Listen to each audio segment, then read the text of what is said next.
ওগো নবীর উম্মতেরা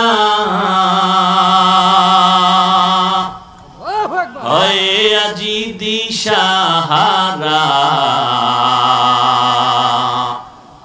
কোরআন হাদিসের চলো যখন যাহা চায় মনে, নবী বিনে কে তরাবে পুলসিরাত মিজানে, নবী বিনে কে তরাবে পুলসিরাত মিজানে।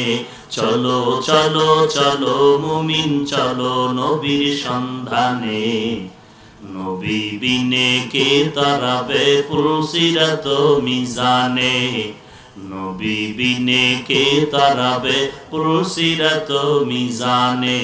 নবী আমার জীবন ভারে দিনের লাগি কষ্ট করে, দান দান শহীদ করিলেন উহুদেরই ময়দানে, নবী বিনে কে তারাবে পুলসিরাত মিজানে, নবী বিনে কে তারাবে পুলসিরাত মিজানে। চলো চলো চলো মুমিন চলো নবীর সন্ধানে, নবী বিনে কে তারাবে পুলসিরাত মিজানে, নবী বিনে কে তারাবে পুলসিরাত মিজানে। খারাপ লাগে না? গান গাইলে 2 ঘন্টা গান গাওয়া যাইব, কিন্তু এশার নামাজ যারা পড়েন নাই গান শুনলে কি হবে? যারা নিয়ত করছেন খোদায় ভালো রাখলে ফজরও পড়ুন না, আপনাদেরই ওয়াজে বসলেও কি হবে, না বসলেও 1000 ওয়াজ এক পালায় দিলেও ফজরের সুন্নতের সমান হবে না। হবে? মদিনার নবী বলেন, হে উম্মত, এশার নামাজ যদি জামাতে আদায় করে ঘুমাও, ঘুম থেকে উঠে যদি আবার ফজরের নামাজ আদায় করে নাও, ঘুমাইয়া যেই সময়টা ব্যয় করেছো এই সময়টাও নেকের পাল্লায় ওজন দেওয়া হবে। একটুখানি নেকের তরে রোজ হাসরের মাঠেতে বাবা ঘুরবে ছেলের পিছে, ছেলে বাবার আগেতে। আহাতে মন কঠিন দিনেতে নামাজ তোমায় ভুলবে না, ঠিক মতো পড়িলে নামাজ জান্নাত তোমার ঠিকানা। ঘুমের চেয়ে নামাজ ভালো আর তুমি ঘুমাইও না, ঠিক মতো পড়িলে নামাজ জান্নাত তোমার ঠিকানা। আমার প্রাণের ভাই বোনেরা জলদি করে উঠে যাও, ওযু করে তাড়াতাড়ি নামাজ পড়তে লেগে যাও। আহা নবী বেনামাজির শাফাআত করিবেন না, ঠিক মতো পড়িলে নামাজ জান্নাত তোমার ঠিকানা। মকুন সুসুতি নামাজে পাঞ্জগানা, ফাওয়াইলুল লিল মুসাল্লিন আল্লাযিনা মুমিনারা ইনামাজে ইমদাদে দা ইস্তাইনু।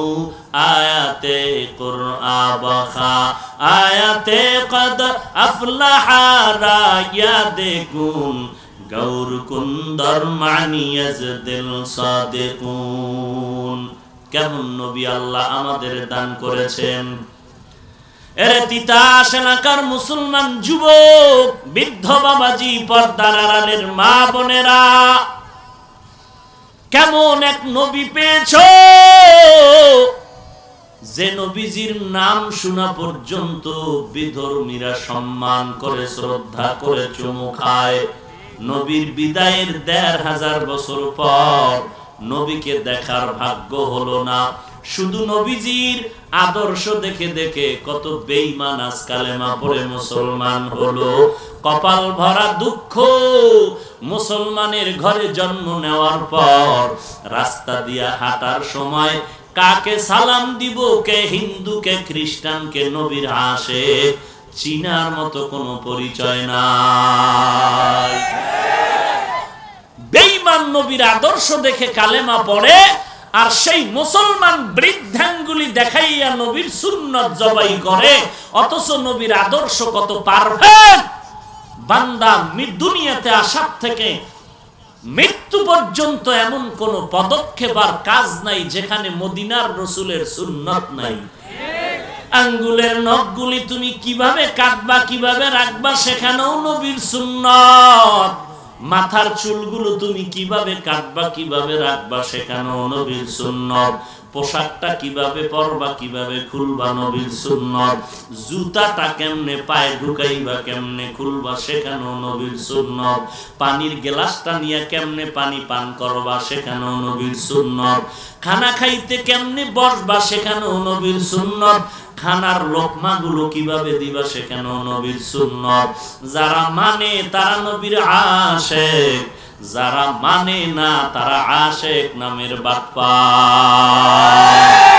তুকু যাও সুন্নতে আহমদ কুজা বা মুহাম্মদ কাইবুদ নিসবত তোরা কার শয়তা মিকুনি নামত ওলি গরওলি লানুতাস এ বরওলি। কেমন নবী! পীর সাহেবকে খুব মহব্বত করি, অনেক কলিজা দিয়া ভালো জানি। পীর সাহেব বলে এক গ্লাস পানি দাও, কয় টাইম নাই। মহব্বত না বাটপারি? আমি আমার ওস্তাদকে বড় মহব্বত করি। ওস্তাদ বলে আমার জুতার দুটো আগায়া দাও, বলে সময় নাই। মহব্বত না বাটপারি? যারা বলে নবী আমার জীবন, নবী আমার আপন, নবী আমার আপন, নবী আমার কলিজা, নবী কয় নামাজ পড়, বলে সময় নাই। নবী বলেন পর্দা কর, বলে বয়স হয় নাই। এটা মোহাব্বত নাকি বাটপারি? এতক্ষণ যা শুনাইতেছি কি বুঝতেছেন? নবীর বাহিরের কথা না নবীর দালালি হয়ে বলতেছি? হ্যাঁ, দুনিয়াতে দালাল যদি হওয়ার শখ থাকে তো মদিনার দালাল হও। কোন পীরের দালালি করিস না, মদিনার নবীর দালালি কর। সাহাবায়ে কেরামের মতো ব্যস্ত এই জমিনে আর কেউ নাই। সাহাবায়ে কেরাম ব্যবসা করেছেন, চাকরিও করেছেন, করেন না? ব্যবসা চাকরির মধ্যে ব্যস্ততায় সময় কাটায় তারা 5 ওয়াক্ত নামাজ বাদ দেন না। ইশরাক বন্ধ নাই, আওয়াবিন বন্ধ নাই, চাষ বন্ধ নাই, তাহাজ্জুদ বন্ধ নাই, জিহাদের ময়দানে যাওয়া বন্ধ নাই, সন্তানের হক আদায়ের বেলায় বন্ধ নাই, মা বাবার হক আদায়ের বেলায় পিছনে নাই। আবার সারা রাত দাঁড়ায় দাঁড়ায় নামাজ পড়ে কান্নার বেলায় তারা পেছনে নাই। সাহাবায়ে কেরামের মতো দামি এত ব্যস্ত কেউ নাই। তুমি এত ব্যস্ততা দেখায় কেন তাহাজ্জুদ পড়ো না, ইশরাক পড়ো না, আওয়াবিন পড়ো না? একজনে বলে আওয়াবিন ইশরাক তাহাজ্জুদ পরের কথা, যেই লোকটা 5 ওয়াক্ত নামাজই পড়ে না তার উপায় কি হবে? আল্লাহর নবী তো স্পষ্ট হাদিসে বলে দিলেন সব উম্মতেরা জান্নাতে যাবে, কিন্তু যারা আমি নবীকে মানে না তারা ব্যতীত। সাহাবায়ে কেরাম বললেন কারা নবী আপনাকে মানে না? নবী বললেন যারা আমার অনুসরণ করে না, সুন্নতের আমল করে না। আর যারা আমার সুন্নতের আমল করবে, আমি নবী বলে গেলাম তারা বিনা হিসাবে জান্নাতে যাবে। নবীর সুন্নতের আমল নাই এমন কোন কাজ নাই। মজলিসে বসছেন, এখানেও সুন্নত। কথা বলতেছেন, এখানেও সুন্নত। খানা খাইতে বসছেন, ওখানেও সুন্নত। খানা খাইতে চেয়ার টেবিলে বসা সুন্নত? হ্যাঁ, সুন্নতের মায়া নাই, সমাজ রক্ষা করার মায়া ঢুকছে। সমাজ রক্ষা হয় না রে মৌলবী সাহেব। অথচ নবীর সাহাবী ওমর ফারুক রাদিয়াল্লাহু তাআলা আনহু দুনিয়ার বড় বাদশার দাওয়াতে হাজির। খানা খাইতে বসছেন, দস্তরখানা বিছাইয়া খানা প্লেট থেকে পড়ে যায়, উঠাইয়া নেয়, পড়ে যায়, উঠায়া খায়। বাদশার লোকেরা কয় অভদ্রতা। ওমর চিল্লায় বলেন আতরুকু সুন্নাতা হাবিবি লিহাউলাইল হুমাকা, আমি কি এই মূর্খ আহমকদের কারণে আমার হাবিব মুহাম্মদ নবীর সুন্নাত কি ছেড়ে দিব? সমাজের মূর্খতার কারণে কি আমি নবীর সুন্নতের আমল বন্ধ করে দিব? হোটেলের মধ্যে এক টেবিলে বহু লোক, আর এক টেবিলে আর এক শ্রেণীর লোক, কিন্তু কোন এক টেবিলে হুজুর বয়া খানা খায়।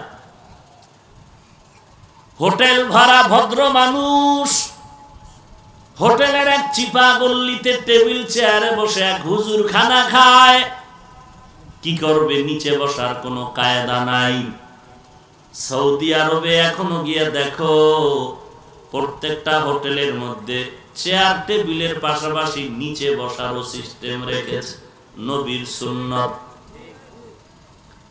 হুজুর চেয়ার টেবিলে বসে খানা খাচ্ছেন এক কোনায়, নবীজির সুন্নত মনে করে খানার শেষে প্লেটটা আঙ্গুল দিয়া চেটে চেটে খাচ্ছেন। ভদ্র লোকেরা ডাক দিয়া কয়, তাকায় দেখ টুপিওয়ালা কত অভদ্র, কয়দিন জানি না খাইছিল, প্লেটটারে চেটে চেটে খায়, মনে হয় বিলাইতেও এমন চাটে না। অভদ্র হুজুর চেটে খায়। হুজুরের কানে কথাটা ঢুকে গেল। হুজুর অপেক্ষায় আছে আমার জবাবটা কখন দিব।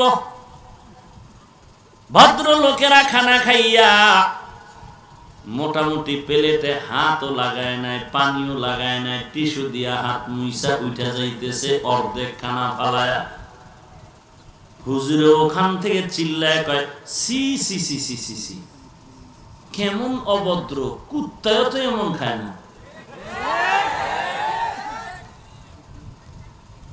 এরে নবীর উম্মতের দল, নবীজির সুন্নতকে অভদ্রতা মানুষ মনে করিয়া দূরে ঠেলে দিল। খানা পড়ে গেলে উঠাইয়া খাওয়া যাবে না। মা আর বাবা বাচ্চা নিয়ে যাচ্ছে রাস্তা দিয়া, বৃষ্টি হচ্ছে রাস্তায়। বৃষ্টির মধ্যে বাচ্চার হাতে একটা চকলেট ছিল, চকলেট পড়ে গেছে।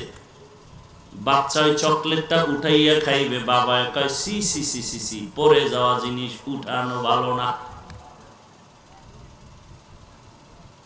কিছু দূর যাওয়ার পরে হঠাৎ করে হাতের থেকে ছুটিয়া মা পড়ে গেছে পিছলায়া কাদার ভিতরে। বাবা গিয়া যখন হাতটা ধরে টানে, সন্তান কয় সি সি সি, পড়ে যাওয়া জিনিস উঠানো ভালো না। हकीकत से तू दुनिया बेखबर है, दुनिया की नुमाइश पर नजर है।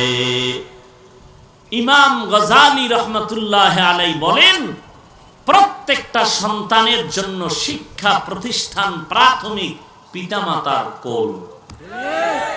মা বাপ যা শিখাবে তাই শিখবে। চকলেট পড়ে গেছে উঠাইয়া খাওয়া ভালো না শিখাইছে, ও আবার ওই যুক্তি মায়ের মধ্যে লাগাই দিছে। এরে নবীর উম্মতের দল, রাহমাতুল লিল আলামিন কেমন আমার মায়ার নবী।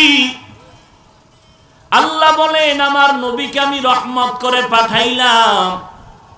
শুধু মানুষের জন্য নবী রহমত না, দুনিয়ার সব মাখলুকাতের জন্য আমার নবী রহমত। কেমন রহমাতুল লিল আলামিন, যার চেহারা মোবারকের দিকে একটা নজর দিলে এক সপ্তাহের ক্ষুধা নিবারণ হয়ে যাইত। ঘুম আসতেছে? কষ্ট হচ্ছে? আর 5-10 মিনিট এখনই মোনাজাত দিব। আল্লাহ সবাইকে কবুল করেন।